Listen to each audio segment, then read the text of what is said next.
walks away after winning his 100th game as the head coach here at Notre Dame. The reason I was born with a silver spoon in my mouth, I was born in this country. It isn't what you have, it's what you're taught about the values of life.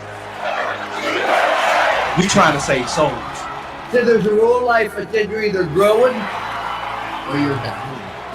And like an old friend once said, we as Americans need to start winning again. Everyone should ask this question. Am I willing to endure the pain and the suffering and the sacrifice it takes to be a champion?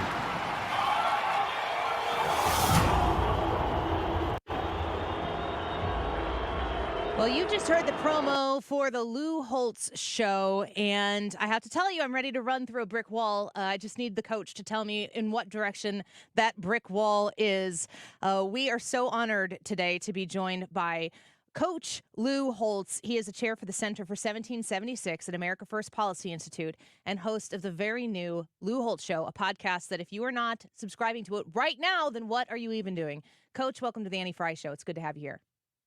Thank you, Andy. It's my pleasure to be there. Thank you for having me. Hi, it's such an honor. Just a point of personal pleasure. My husband, hugest Notre Dame fan, he's taken me to Notre Dame football games before, and I understand the history and your importance in the football world. But what I've been able to share with my husband is the value that you bring to the conversation right now surrounding our culture and decisions that especially young people have the opportunity to make in a world that's really pressuring them to choose the wrong path. You've stayed on this, and I think it's really important for people to hear. And I'm wondering if that pursuit is going to be a part of your weekly podcast that people can subscribe to right now.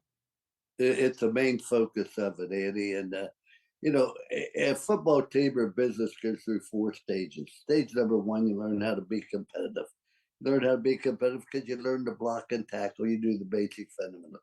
Then stage 2, you learn how to win. Learn how to win because you do little things the right way. Everybody does the big thing. Then you go through stage 3. You learn how to handle winning. Once you start winning, everybody forgets what it was like when you're losing. Everybody wants to take credit for it. Everybody wants to stand around and enjoy it. But then you get to stage 4, which is the championship stage. And that's where people take charge of the culture. And the culture of the country has changed dramatically. And my personal opinion, we need to get back to the things that we really believe, which was honesty, integrity, hard work, helping one another, those things. Yeah, all those things that you just listed there, Coach, they're all very selfless, non-self-centered things. And society today, culture today is very self-centered.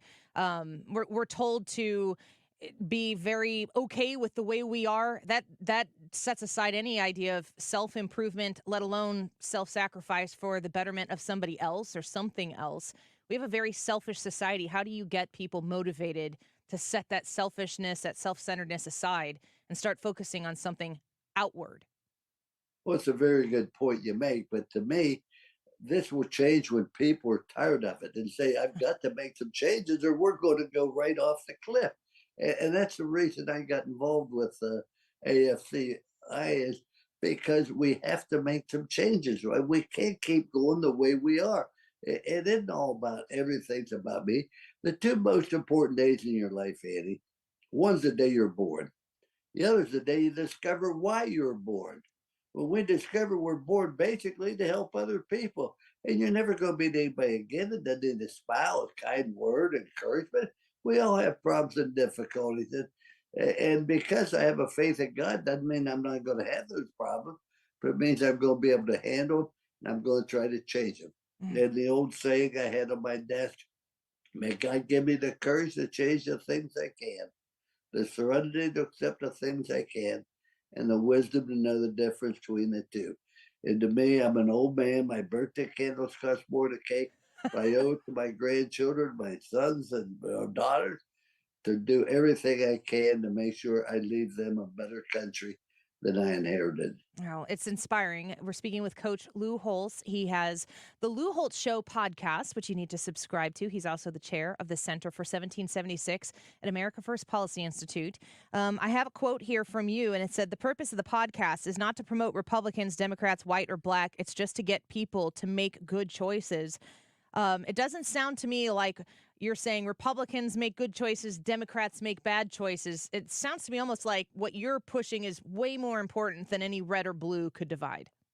I agree. I think too many times we try to put people in different categories and then pit one category against the other. That's not what made this country great. That's not what gives us happiness.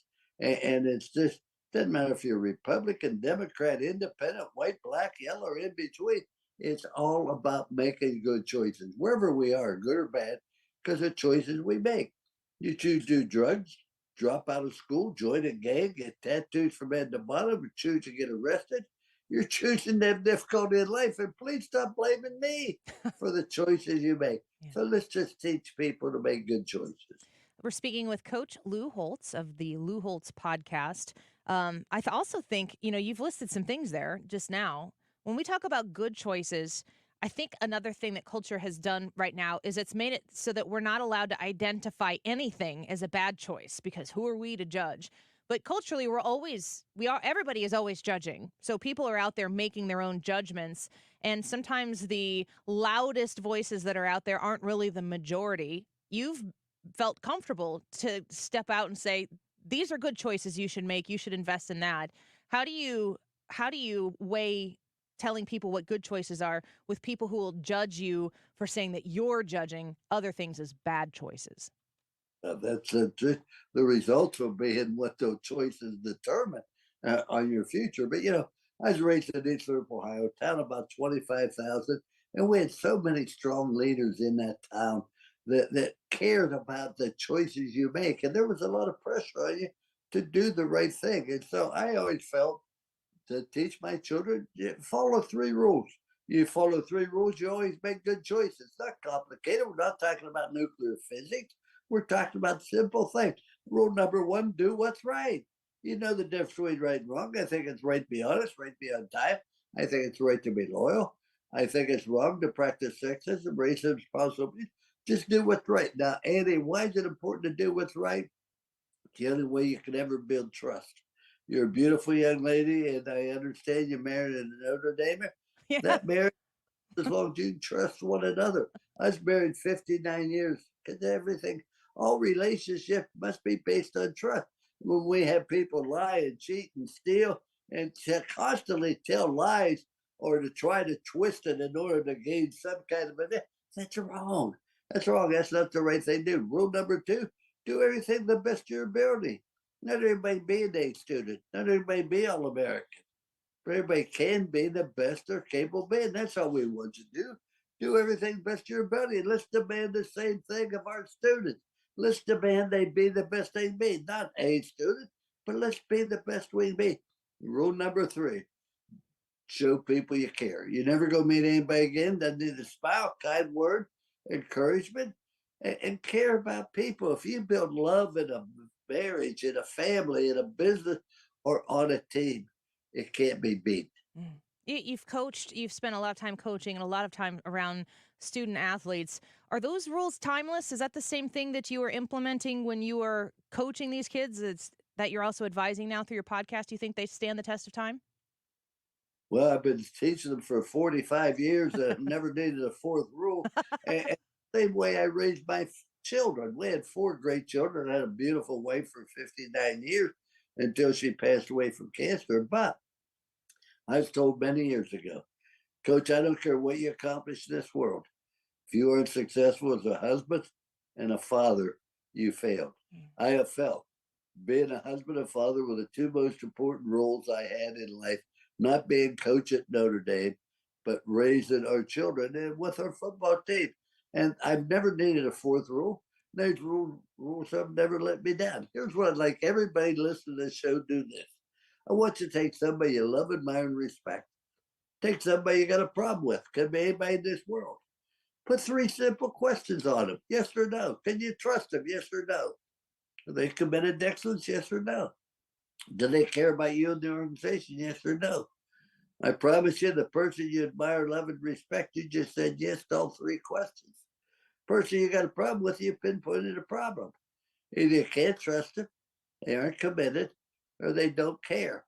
And now we know what the problem is. We got a chance to solve it. Coach Lou Holtz joining us on the Annie Fry Show this afternoon.